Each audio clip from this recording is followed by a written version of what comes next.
Throughout my teaching career, I have taught Writer's Workshop with a lot of different organizational tools.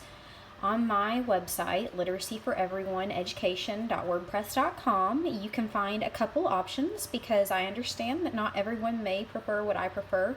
And as a matter of fact, I actually would rather do my digital writer's notebook on Google Classroom, but this was the best paper and print one I could find. So let's start off with the cover.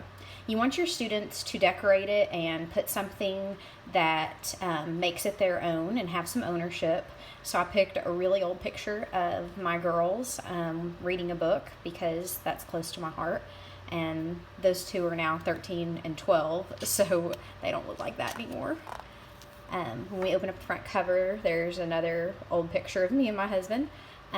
But again, you want to encourage your kids to bring photos, or if you have a population that maybe doesn't take photos, because I found it was very difficult to find current pictures as I don't print them anymore. You might want to print some first day school pics, take some friend pictures of them, take some pictures of them playing out on the playground. That way they can see their face on their writer's notebook. The first page, just like in a book, is the title page, and I would let them bubble letter, print, whatever they want to do to make that theirs. The next page is the dedication. You want them to have some purpose for this notebook and show ownership and realize that they have a genuine audience. Whoever they're writing this for is going to be reading it, and as well as their classmates, the teacher, hopefully community members and administration in your building are also going to be reading these notebooks. The next page is our table of contents, and the way I divided my sections up was with these little dollar store stickers. You've got the mini lessons section, and if you come to any of my PDs, you know that there are 3 main mini lessons that you will be giving, procedures, strategies, or conventions. The next section is the learning, writing from writers. This is where they'll record inspiration they get from books, words, phrases, ideas that they want to steal, borrow, and also things that they learn about writers through writers' talks. The next section, and probably the biggest section, is their actual writing section. I'm going to start off with their idea territory, and that's where a lot of people typically put like heart maps and things they can write about and ideas to get them going. And then I want to divide mine up into narrative, informational, and argumentative.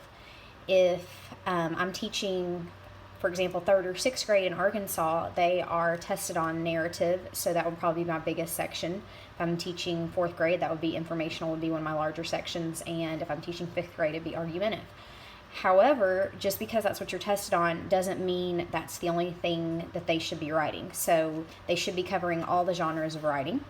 And the most important section of the entire journal is the yellow star. That is their reflection and goals. And they're going to take notes or observations from their peers, critiques, things that they get through our conferences, and of course self-evaluations. And I did this really easy to divide it up. They just take the sticker and fold it over to get to the page. And that would be where they start mini lessons, and they can put anchor charts or whatever mentor text I give them during the mini lesson will go right here. For younger students, I'm probably going to have those like pre-made where all they have to do is, write in a couple things. And for really young kids, I wouldn't even have a mini lesson section. That would be purely anchor charts. But for older kids, they need to learn note-taking skills also. When you get to the writing section, you can see I used cheap dollar store tape to start dividing my sections up that way. And then I also wanted them to keep their research and facts that they get all in one place for informational writing. And of course, all of their publishing is going to be done, depending on what the text requires for publishing. Maybe it's a brochure, maybe it's a web page, maybe they're writing a script or a commercial or a jingle. So how they publish will be different depending on what type of genre and what their purpose for writing is. And like I said, they'll keep all of their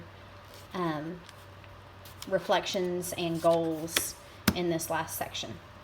Again, this is just one option. If you want to visit my blog, you can get some other options of how you might want to organize your writer's notebook.